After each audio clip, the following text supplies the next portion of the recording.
صحیح سوال ہے. اس وقت کراچی کا حال تو جو ہے وہ ہے، لیکن پورے سندھ میں اس طرح کی فیسلٹیز اویلیبل ہی نہیں ہیں. اور حیدرآباد جیسا شہر جو کتنے مرتبہ پاکستان کا تیسرا بڑا ترقی یافتہ شہر ہوا کرتا تھا، اس کا جو پچھلے 30 35 40 سال میں بیڑا غرق کیا ہے وہ بھی پیپلز پارٹی اور ایم کیو ایم نے کیا. تباہ کر دیا اس شہر کو. میری پیدائش وہاں کی ہے، میں نے میٹرک وہاں سے کیا ہے، میں جانتا ہوں اس شہر کو اور اس کی خوبیوں کو، لیکن بیڑا غرق کر دیا ان ظالموں نے اس شہر کا، تباہ کر کے رکھ دیا. اور یہ دونوں پارٹیاں ذمہ دار ہیں، سب سے بڑی ذمہ دار ہیں جنہوں نے یہ کام کیا ہے. اور ابھی بھی انہی کو مسلط کیا ہے زبردستی. یہ جیتے نہیں ہیں، ان کو فارم 47 پر مسلط کیا گیا ہے. تو مسلط کرنے والوں کو بھی سوچنا چاہیے کہ آپریشن کرتے ہیں، فلاں کرتے ہیں، یہ کرتے ہیں، لیکن جب موقع آتا ہے، جینون لیڈرشپ سامنے آ رہی ہوتی ہے تو اس کو کل کر دیتے ہیں، اس کا میئر نہیں بننے دیتے، اس کو آگے نہیں بڑھنے دیتے. تو یہ پاکستان سے دوستی کر رہے ہیں کہ دشمنی کر رہے ہیں.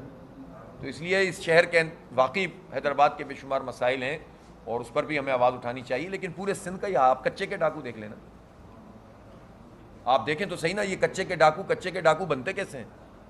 وہاں جو ان کے پاس مشینری ہے، ویپنز ہیں، گنے ہیں، توپیں ہیں، وہ توپیں آتی کہاں سے ہیں؟ یہ تو آپ تو سوئی لے کے گزرنا چاہیں اور اگر حکومت روکنا چاہے تو آپ نہیں گزر سکتے، تلاش کر لیں گے.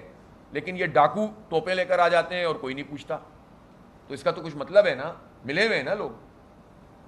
تو پھر اس لیے یہ تو پورا سندھ کا بیڑا غرق ہوا ہے. اور باتیں اچھی اچھی کر لو اور لوگوں کو محروم کرو تعلیم سے، صحت سے، امن سے. بہرحال آپ کی بات صحیح ہے، وہاں پر فیسلٹی ہونی چاہیے.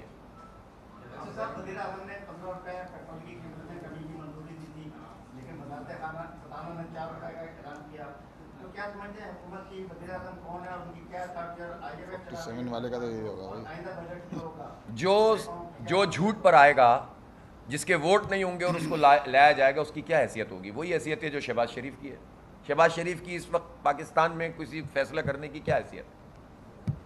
ظاہر ہے ان کو پتہ ہے یہ ہارے ہوئے لوگ ہیں، ان کو 30-35 ہزار ووٹ ملے تھے، 1 لاکھ کر دیے، تو ان کی کیا حیثیت ہوگی؟ پھر ظاہر ہے جس کا وزیر ہوگا وہی فیصلے کرے گا، وزیر اعظم تھوڑی کرے گا.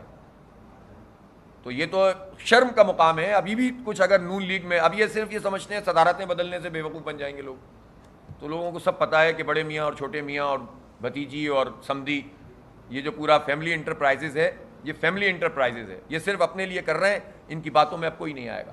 لیکن افسوس کی بات یہ، اصل تو سوال ان سے ہے جنہوں نے مسلط کیا ہے، کہ جن کی کوئی ساکھ نہیں ہے عوام میں، ان کو لا کر یہ عہدے دے دیے.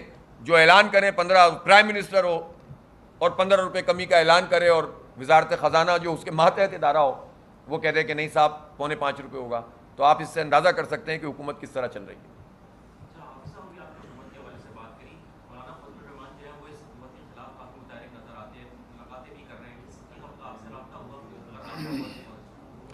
دیکھیں وہ رابطے تو سیاسی جماعتوں میں ہوتے ہیں اور مشترکات کے اوپر بات چیت بھی ہوتی ہے، لیکن ہمارے، میں انہی کی بات نہیں کر رہا، ایک مجموعی سوال ہے کہ جو بھی الیکشن کے اوپر اعتراض کر رہے ہیں ان کا اعتراض کیا ہے.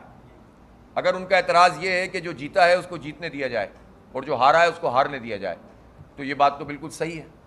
لیکن اگر کوئی یہ کہے کہ مجھے کیوں نہیں جتایا، مجھے فارم 47 پہ کیوں لے کر نہیں آئے، تو پھر ظاہر سی بات ہے کہ سوال تو قوم کا بنتا ہے کہ یار آپ پہلے کہاں تھے. یعنی یہ پورا جو بحران پیدا ہوا وہ تو رجیم چینج کے نا. ہمیں تو بہت بڑی بڑی باتیں بتائی گئی تھیں، ملک تباہ ہو جائے گا، برباد ہو جائے گا، ختم ہو جائیں گے، اس لیے رجیم چینج ہونی چاہیے.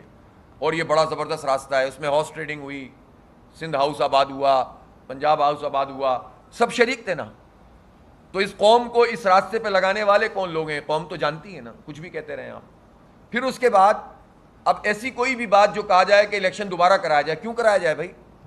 فارم 45 موجود ہے، وہ ایک لیگل ڈاکومنٹ ہے، وہ ایک ایسا ڈاکومنٹ اس وقت موجود ہے 70-80% تک پاکستان میں، کہ جس کی بنیاد پر الیکشن کا فیصلہ کیا جائے تو صحیح ہو جائے گا.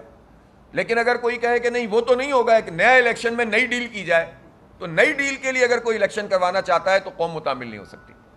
اس لیے میرا خیال ہے موقف کے اعتبار سے جماعت اسلامی کا موقف واضح ہے کہ کوئی بھی جیتا ہو، میں جیتا ہوں، کوئی اور جیتا ہو، کوئی پارٹی بھی جیتی ہو، فارم 45 پہ جو جیتا ہے جوڈیشل کمیشن بنائے اس کو جتا دیں، اور جو فارم 47 والے ان کو ہرا دیں. بس نئے الیکشن کی ضرورت ہی نہیں ہے.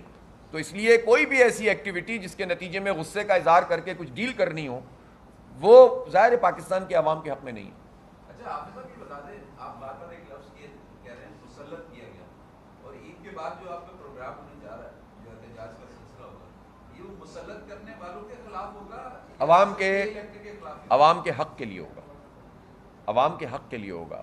اور عوام جس مسئلے سے دو چار ہیں، آپ نے دیکھا نا ابھی یہاں